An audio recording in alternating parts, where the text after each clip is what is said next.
అందరికీ నమస్కారం. Welcome to Big TV. నేను మీ గౌతమి. సో నర్సాపూర్లో జరిగిన ఒక దారుణమైన ఘటన ఈరోజు వెలుగులోకి రావడం కూడా జరిగింది. ముఖ్యంగా కన్న తల్లి కన్న కూతురు అని కూడా చూడకుండా చంపేసి ఆ బాడీని కాలువ పక్కన పాతి పెట్టడం అనేది నిజంగా చాలా అమానుషం అనే చెప్పాలి. అయితే ఇల్లీగల్ రిలేషన్షిప్స్ ప్రత్యేకంగా దీని గురించి మాట్లాడాల్సిన అవసరం కూడా లేదు. ఎందుకంటే రోజు రోజుకి ఇవి ఏ విధంగా పెరిగిపోతున్నాయో, ఏ విధంగా పిల్లలు బలవుతున్న పరిస్థితులు మనం చూస్తూ ఉన్నాం. ఈ కోణానికి చెందిన ఇన్సిడెంటే ఇది కూడా. సో దీని గురించి మాట్లాడితే వాళ్ళు మనతో పాటు సోషల్ యాక్టివిస్ట్ మనోజ నామాల గారు ఉన్నారు. మ్యామ్ నమస్తే. నమస్తే. అసలు ఇల్లీగల్ రిలేషన్షిప్స్ దీనిలో కొత్త ఏమీ లేదు, అరే ఎప్పుడు ఉండేదే కదా అన్నట్టు అయిపోయింది. అయితే ముఖ్యంగా మమత అన్న లేడీ ఎవరైతే ఉన్నారో ఆ ప్రియుడితో వెళ్ళిపోవడానికి 2 సంవత్సరాల పిల్లని ఛాతి మీద కొట్టి చంపేసి కవర్లో పెట్టి పాతి పెట్టేసి, నిజంగా ఇంత అమానుషమా? ఒక తల్లి దగ్గర బిడ్డ ఎంత సురక్షితంగా ఉంటుంది అన్నది ప్రతి ఒక్కరికి తెలుసు. మరి అలాంటి తల్లి సురక్షితంగా చూసుకోవాల్సిన బిడ్డని ఈ విధంగా ఎవరి కోసమో చంపి పాతి పెట్టడం కావచ్చు, ఎలా చూడొచ్చు అంటారు మా దీన్ని? చాలా బాధేస్తుంది గౌతమి. ఎందుకంటే మనం గతంలో కూడా ఇలాంటి కేసులు వచ్చాయి. అమీన్పూర్ సంఘటన మీకు తెలిసే ఉంటుంది. ఒక ఆడది, ఒక లేడీ 3 పిల్లల్ని భర్తతో కలిపి 4 పిల్లలు, 4రికి కూడా పాయిజన్ ఇచ్చి ఆయన తప్పించుకున్నాడు. ఇవి మాత్రం మిగిలిన 3 మాత్రం చంపేసింది. దాంతో పోల్చుకుంటే ఇది కూడా సేమ్ కేసే అని నాకు అనిపిస్తుంది. అయితే కాకపోతే ఇక్కడ ఏంటంటే 2 సంవత్సరాల చిన్నారిని అంతే, అంటే ఆ బిడ్డ చేసిన పాపం ఏంటో నాకు అర్థం కావట్లేదు. ఆ తల్లి తన కడుపును పుట్టిన బిడ్డని నవమాసాలు మోసి కని పెంచి 2 సంవత్సరాల వరకు, అంటే ఎముడితో పోరాటం చేసి డెలివరీ అయ్యేటప్పుడు ఎముడితో పోరాటమే కదా వాళ్ళకి చేసి చావు బతుకుల దాకా వెళ్ళి బిడ్డల్ని కంటున్నారు కదా. కనేసి కూడా మళ్ళీ ఇలాంటి ఒక పరాయి మగవాడి కోసం భర్త ఉండగా ఇంకొక అతనితో రిలేషన్షిప్ పెట్టుకొని ఇలా చంపేయడం అనేది అత్యంత దారుణమైన సంఘటన. ఈమె ఒక ఆడదయ్యి ఉండి మగపిల్లాన్ని మాత్రం ఉంచేసింది.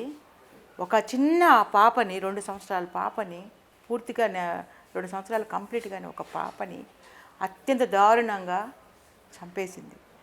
చాలా హృదయ విదారకమైనటువంటి సంఘటన. దీని గురించి అసలు ఏం మాట్లాడాలో కూడా నాకు మాటలు రావట్లేదు గౌతమి. ఎందుకంటే నిజం చెప్పాలంటే మనసు మూగబోయింది అంటారు కదా, మనసు మూగబోయింది. ఎందుకంటే ఇట్లాంటి సంఘటనలు ఈరోజు కాదు, చాలాసార్లు మనం మాట్లాడుకున్నప్పుడు కూడా నేను మీకు లాస్ట్ వీక్ ఎప్పుడో ఒకసారి మనం కలిసినప్పుడు చెప్పాను, ఇంతకంటే దారుణమైన సంఘటనలు నెక్స్ట్ వీక్ జరగబోతున్నాయి గౌతమి, అంటే నువ్వు వెయిట్ చేస్తూ ఉండు, మళ్ళీ మన ఇద్దరం కలుసుకునే రోజు వస్తుంది అన్నాను. నాకు తెలుసు గౌతమి, ఎందుకంటే రోజులన్నీ అలా మారిపోయినాయి.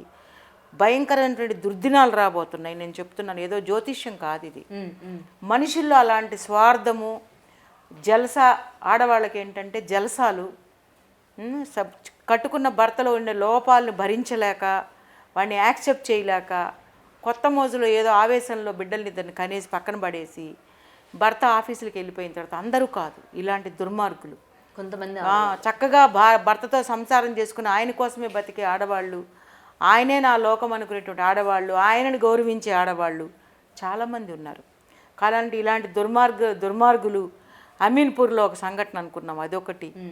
ఇంకా చాలా అసలు బిడ్డల్ని చంపేసి అక్రమ సంబంధాలకు ప్రాధాన్యత ఇచ్చి వెళ్ళిపోయిన సందర్భాలు. మొన్న ఒక అమ్మాయి బిడ్డని బస్టాండ్లో వదిలేసి వేరే ప్రియుడితో వెళ్ళిపోతుంటే ఆ అమ్మాయిని పట్టుకుని పోలీసులు బుద్ధిమాటలు చెప్పి కౌన్సిలింగ్ చేసి చాలా వెంటనే రెస్పాండ్ అయ్యారు కాబట్టి ఆ అమ్మాయి దొరికింది. లేకపోతే ఆ అమ్మాయిని ఎవరో కిడ్నాప్ చేసి చంపేయడానికి పెద్ద టైం ఏం పట్టదు.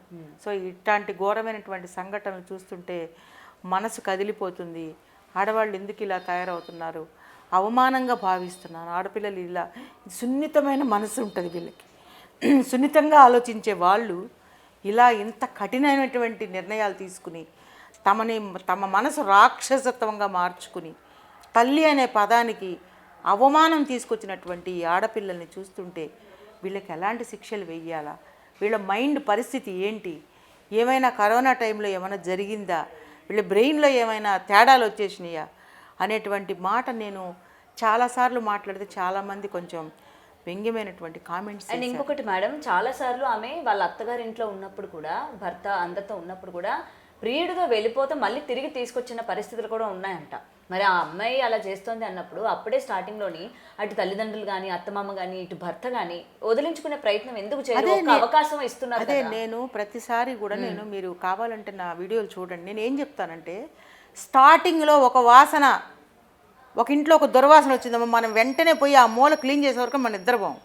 అలాంటిది కుటుంబంలో ఒక చెడు వాసన అంటే ఒక తప్పు జరగబోతుంది అని తెలిసినప్పుడు ఎందుకు యాక్షన్ తీసుకోవట్లేదు?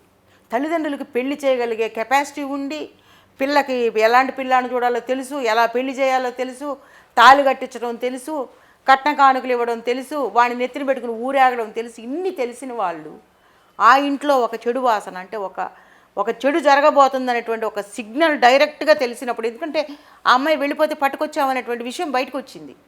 అలాంటప్పుడు గట్టి నిర్ణయం తీసుకుని దాన్ని కూర్చోబెట్టి వీలైతే మంచి బరిక తీసుకుని 4 బాదులు బాది, అసలు ఏమనుకుంటున్నావే నువ్వు, నీకు ఇష్టం ఉంటే ఉండు, లేకపోతే పో, బిడ్డల్ని మాకు ఇచ్చేసేయి అని చెప్పడం మానేసి ఏం జరుగుతుందా అని వినోదం చూసుకునేటువంటి కుటుంబాలు ఈరోజు అంతా ఈ చేతులు కాలేక ఆకులు పట్టుకున్నట్టు ఆ బిడ్డ మరణించిన తర్వాత ఈరోజు రోధిస్తున్నారంటే వీళ్ళల్లో కూడా జ్ఞానం లేదు, బుద్ధి లేదు, అవివేకులు అని నేను అంటాను. అందుకే చెప్తున్నాను, పెళ్ళైన తర్వాత కొంపల్లో ఉండకండి, పిల్లల దగ్గరికి పోయి చూడండి, భార్యాభర్తలు కలిసి ఉన్నారా లేదా, మొగుడు పిల్లలు ఎలా ఉన్నారు, ఒక స్వీటో హాటో తీసుకెళ్ళి అక్కడ పెట్టి ఆ పిల్లల్ని ఒక 2 రోజులు ఇష్టం ఉన్నా లేకపోయినా చీయన్న చా అన్న ఇంట్లో ఉండి కాస్త అబ్జర్వ్ చేసి వాళ్ళ మధ్య వాతావరణం ఎలా ఉందో చూసుకుని వాళ్ళని ఏమన్నా సరిచేయాల్సిన అంశాలు ఉంటే సరిచేసి బుద్ధి మాటలు చెప్పి కలిసి ఉండి సావండి, ఇష్టం లేకపోతే బిడ్డలు మాకు ఇవ్వండి అని ఏమాత్రం స్మెల్ ఉన్నప్పుడు ఇలాంటి మాటలు చెప్తే కొంతవరకైనా ఆ బిడ్డని కాపాడగలిగేవాళ్ళు కదా. ఒక ఆడది మొదటిసారి ఇల్లు దాటి గడప దాటి బయటికి వెళ్ళి ఇంకొకరితో వెళ్ళాలి అనుకుంది అంటే ఖచ్చితంగా ఆమె ఏ రోజుకైనా ఆ ఇంట్లో నుంచి బయటకు వెళ్తుంది అని అర్థము, ఏ రోజుకైనా ఆ ఇంట్లో ఒక ఘోరం జరగబోతుందని అర్థము. అది తెలుసుకోలేనటువంటి పేరెంట్స్ యొక్క నిజంగా దురదృష్టం.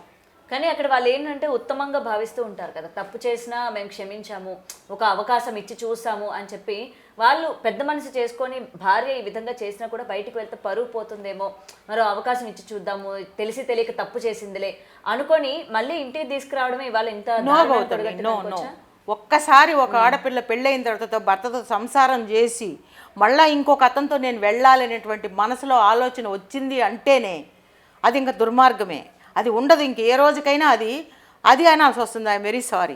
ఆ వ్యక్తి ఆ ఇంట్లో ఇంకా ఉండదు. ఎప్పటికైనా బయటకు వెళ్ళి ఎవరో ఒకరితో, వీడు కాకపోతే ఇంకొకడు, ఖచ్చితంగా ఇల్లీగల్ రిలేషన్షిప్తో బయటికి వెళ్ళిపోయేది వాస్తవం. కుటుంబానికి ప్రాధాన్యత ఇచ్చి కుటుంబంలో కష్టమైన నిష్టమైన మొగుడుతోనే ఉంటూ కష్టాలు పడేటువంటి ఆడది ఏ రోజు గడప దాటి బయటికి వెళ్ళదు. ఒక్కసారి వెళ్ళిందంటే ఖచ్చితంగా వెళ్తూనే ఉంటుంది. ఇంకా వాడు కాకపోతే ఇంకొకడు అలా వెళ్తుంది. ఎందుకంటే వాళ్ళ మానసిక పరిస్థితి సరిగా లేదు కాబట్టి అలా ఉంటుంది అని చెప్తున్నాను. అందరినీ నేను అనటం లేదు. సంసారం చేసిన ఆడవాళ్ళకి సమర్థించి ఇంట్లో పెట్టుకోవడం అన్నది కరెక్ట్ కాదు అంటున్నాను. ఒకసారి జరిగినప్పుడే దాన్ని చెప్పు తీసుకొని బాగా కొట్టేసి 4 గోళ్ల మధ్య లోపల పెట్టి బంధించి బిడ్డల్ని ఆమె నుంచి ఫస్ట్ సపరేట్ చేసేసేయాలి. ఓకే, ఇంట్లో ఇలాంటి ఘోరం జరిగింది అంటే, ఎందుకంటే భర్త తప్పు చేస్తే భార్య బిడ్డల్ని పెట్టుకొని చక్కగా చూసుకుంటుంది. ఎందుకంటే సింగిల్ పేరెంట్స్ మగవాళ్ళు తప్పు చేసి బయటికి వెళ్ళిపోయినా కూడా ఆడది ఏం చేస్తారంటే తన బిడ్డలకు నచ్చ చెప్పుకొని, మీ నాన్న అంతేనమ్మా, ఏ రోజుకైనా తిరిగి వస్తే పాతకాలం వ్యవహారాలు ఉన్నాయి కదా, మీ నాన్నగారు రాకపోతే ఎవరు వస్తారమ్మా, మీ నాన్నగారు వస్తారు అని ఈవిడ వస్తాడు నారాజు అనే టైపులో ఎదురు చూసడం అనేది పాతకాలం నుంచి అలవాటైంది. ఇవాళ అట్లా ఆడది బయటికి వెళ్తే తిరిగి వస్తుందని నమ్మకాలు లేదు, రాదు. మగవాడు చూడండి, ఒక తప్పు చేసినా కూడా మళ్ళీ ఈ ఇల్లు కూడా వదలడు వాడు. మీరు అబ్జర్వ్ చేయండి. మగవాడు ఎక్కడా కూడా కొన్ని సందర్భాల్లో తప్ప భార్యని కంప్లీట్గా వదిలేసిపోయిన వాళ్ళు అతి తక్కువ మంది. అలా వెళ్ళిపోయే వాళ్ళు ఎందుకు వెళ్తారంటే భార్య బట్టి హింసలు తట్టుకోలేక ఇంకొక ఆడదాని దగ్గరికి పోయేవాళ్ళు. ఇక్కడ కూడా ఆడదాని ఆడవాళ్ళకి విరుద్ధమా? విరుద్ధం అని నేను అనట్లేదు గౌతమి. జరుగుతున్న సంఘటనలు చాలా ఎక్కువగా వీళ్ళదే తప్పు ఉంటుంది. ఇవాళకి కూడా కట్నం తీసుకున్న వాడిని బాగా తూర్పారబట్టిన సందర్భాలు ఉన్నాయి. ఇంతకుముందు ఒక ఛానల్లో కూడా నేను మాట్లాడాను. కట్నం తీసుకున్నోడిని నేను బాగా తూర్పాలు పడుతున్నాను. తప్పు వాడిది ఉంటే వదిలే ప్రసక్తి లేదు, ఆడదాని మీద దాడి చేసిన వదిలే ప్రసక్తి లేదు, అది వేరు. కానీ ఈ మోస్ట్ ఆఫ్ కేసులన్నీ కూడా ఈ మధ్యకాలంలో మనం చూస్తే ఇలాంటి కేసులే. మీరు చెప్పండి, సంవత్సరం నుంచి ఎన్ని కేసులు మనం మాట్లాడుకున్నాము. బిడ్డని చంపేసి తల్లి వెళ్ళిపోయింది, బిడ్డల్ని ఆడబిడ్డని బస్టాండ్లో వదిలేసి, చంటిబిడ్డని బస్టాండ్లో వదిలేసి వెళ్ళిపోయిందని మనం ఎన్ని మాట్లాడుకోలేదు. ఇల్లీగల్ రిలేషన్షిప్స్, సోనం ఏం చేసింది, కట్టుకుని భర్తను చంపేసింది. ఇవన్నీ చూస్తే ఆడవాళ్ళు ఒక మగవాడు బయటికి వెళ్ళాడు అంటే తప్పు చేశాడు అంటే దానికి కారణము అంతో ఇంతో పూర్తిగా అన్నట్లా నేను మళ్ళీ మీరు వినండి మీకు అంటే అంతో ఇంతో ఇప్పుడు మీరు అన్నారు కదా ఆడదే తప్పు చేసిందంటే అంటే మగవాడు తప్పు చేశాడంటే ఆడదానిది ఉంటది అని అన్నారు. ఇప్పుడు ఆడది కూడా తప్పు చేసిందంటే మగవాడిది ఎంతో కొంత ఉండకుండా ఉంటది. కొంత ఉంటుంది కానీ ఆడవాళ్ళు ఎందుకు తప్పు చేస్తారు? కేవలం లగ్జరీ లైఫ్స్ కోసం చేస్తాడు. మగవాడు తప్పు చేస్తే మనశ్శాంతి కోసమే వెళ్తాడు వాడు బయటికి. ఓకే, అంటే అక్కడ వాడికి లగ్జరీ లైఫ్ అవసరం. లగ్జరీ లైఫ్ సంగతి వాడు పట్టించి వాడికి కేవలసిన టైంకి అంత అన్నం పెట్టి పొద్దున్నే ఒక కప్పు కాఫీ ఇస్తే నా అంత ధీరుడు అంత మగ మహారాజులు ఇంకొక లేడు అనుకునేటువంటి మగవాళ్ళు ఎంతోమంది ఉన్నారు. వాళ్ళని సాటిస్ఫై చేయనప్పుడు వాళ్ళు ఏం చేస్తారంటే అలాంటి ఆదరణ లభించే చోటుకి వెళ్ళిపోతారు వాళ్ళు. అంతేగాని డబ్బు కోసమో ఈ ఆడవాళ్ళు అలా కాదు, లగ్జరీ కోసము, లగ్జరీ లైఫ్, లేకపోతే హస్బెండ్ కొంచెం పట్టించుకోవట్లేదు అనేటువంటిది స్మెల్ వచ్చినా, నిజం చెప్పాలంటే ఈ టెక్నాలజీ ఒకటి చూస్తున్నారు కదా సెల్ ఫోన్లు, వాటి కోసము ఒక స్వేచ్ఛ కావాలి. భర్త కొంచెం రెస్ట్రిక్ట్ చేసేవాడు అనుకోండి ఇలాంటి విషయాలకి, నేను టిక్ టాకులు చేస్తానండి అంటది. భర్త అంటాడు నో నథింగ్ డూయింగ్, చేయడానికి వీల్లేదు అంటాడు. నేను చేస్తానంటది, వినడు. అవతల వాడు ఏం చేస్తాడు? ఇన్ఫ్లుయెన్స్ చేస్తాడు. నువ్వు రా నేను స్టార్ని చేస్తాను, నువ్వు రా నేను టిక్ టాక్ హీరోయిన్ చేస్తాను, నువ్వు చాలా అందంగా ఉన్నావు, మరి మీ ఆయన ఎందుకు కనిపెట్టట్లేదో నాకు అర్థం కావట్లేదు, యు ఆర్ వెరీ బ్యూటిఫుల్ అంటాను. అందుకే భర్తలు భార్యలకి ఐ లవ్ యూ చెప్తూ ఉండాలి, భార్యలు పొగుడుతూ పొగడాలి. ఎందుకంటే ఆడవాళ్ళ బలహీనత ఏంటంటే ఒక్క మాట నువ్వు చేసిన వంట ఇవాళ బాగుంది, లేకపోతే పట్టించుకోవాలి. కమ్యూనికేషన్, ప్రతి మనిషికి మధ్య కమ్యూనికేషన్ అనేది వెరీ వెరీ వెరీ ఇంపార్టెంట్. ఎప్పుడైతే ఇగ్నోరింగ్ అనేది ఉంటుందో అప్పుడు ఫ్రస్ట్రేషన్ మొదలవుద్ది మగవాళ్ళలో. అదే ఫ్రస్ట్రేషన్ ఆడవాళ్ళలో బయలుదేరుతుంది వాళ్ళ అవసరాలు తీరకపోతే. వాళ్ళకి కావాల్సినటువంటి మినిమం అవసరాలు ఇవి ఉంటాయి కదా. కొంతమంది ఇన్ఫ్లుయెన్స్ చేస్తారు, నువ్వు ఇంత అందంగా ఉన్నావు, నువ్వు సినిమాలకు ఎందుకు రాకూడదు ఇలా అని. కొంతమంది దుష్టగ్రహాలు, ఇప్పుడు వాడు ఉన్నాడు కదా, ఆ దుష్టగ్రహం ఒకటి దీనికి పరిచయం అయ్యి దీనిలో కూడా ఆ ఉత్సుకత ఆ ఇంట్రెస్ట్ ఉండబట్టి వాడితో పాటు వెళ్ళడానికి సిద్ధమైంది అని నేను అనుకుంటున్నాను గౌతమ్. రైట్, ఇది మాత్రం 100% తప్పు అని నేను ఖండిస్తున్నాను. కానీ ఏమో మ్యామ్, రోజు రోజుకి ఈ క్రైమ్ రేట్స్ కనుక చూసుకున్నట్లయితే దారుణంగా తయారైపోతున్నాయి. ముఖ్యంగా లేడీస్, అంటే అందరు లేడీస్ అని కాదు కానీ చూస్తున్న ఇన్సిడెంట్స్లోనే ఎక్కువ శాతం ఆడవాళ్ళ హస్తమే కనిపిస్తుంది. భర్తలను చంపడం కావచ్చు, అంటే మరి మగవాళ్ళు చేయలేదా అని అంటే వాళ్ళు చేశారు. అదే గౌతమి, మీరు అడిగారు కదా ఆడవాళ్ళని అంటున్నారు అని, మీరు నోటుకుని మీరే ఇప్పుడు ఒప్పుకున్నారు. ఎందుకంటే ఈ మధ్య కాలంలో క్రైమ్ రేట్ అంతా లేడీసే చేస్తున్నారు. ఎందుకంటే అలా చెప్పడానికి ఒక స్త్రీగా నేను కూడా చాలా పెయిన్ అనుభవిస్తున్నాను ఆ మాట చెప్పడానికి. ఎందుకంటే చూస్తున్నాం కాబట్టి, సమాజంలో జరుగుతుంది కాబట్టి నేను మాట్లాడుతున్నాను. అలా జరగలేదనుకోండి, ఆడవాళ్ళని ఎవరైనా బాధ పెట్టారు అంటే వాళ్ళని వదిలే ప్రసక్తి లేదు. వాళ్ళకి కఠిన శిక్షలు పడతాయి కూడాను. అలా అని ఇప్పుడు ఆడవాళ్ళు చేశారని చెప్పి వాళ్ళకి క్షమించాల్సిన అవసరమే లేదు. మగవాడు కూడా బాధితుడే ఈ కేసులో. మరి భాస్కర్ కూడా బాధితుడే కదా. మమత అలా చేసిందంటే భాస్కర్ కూడా బాధితుడే. ఇప్పుడు ఎవరిని శిక్షించాలి?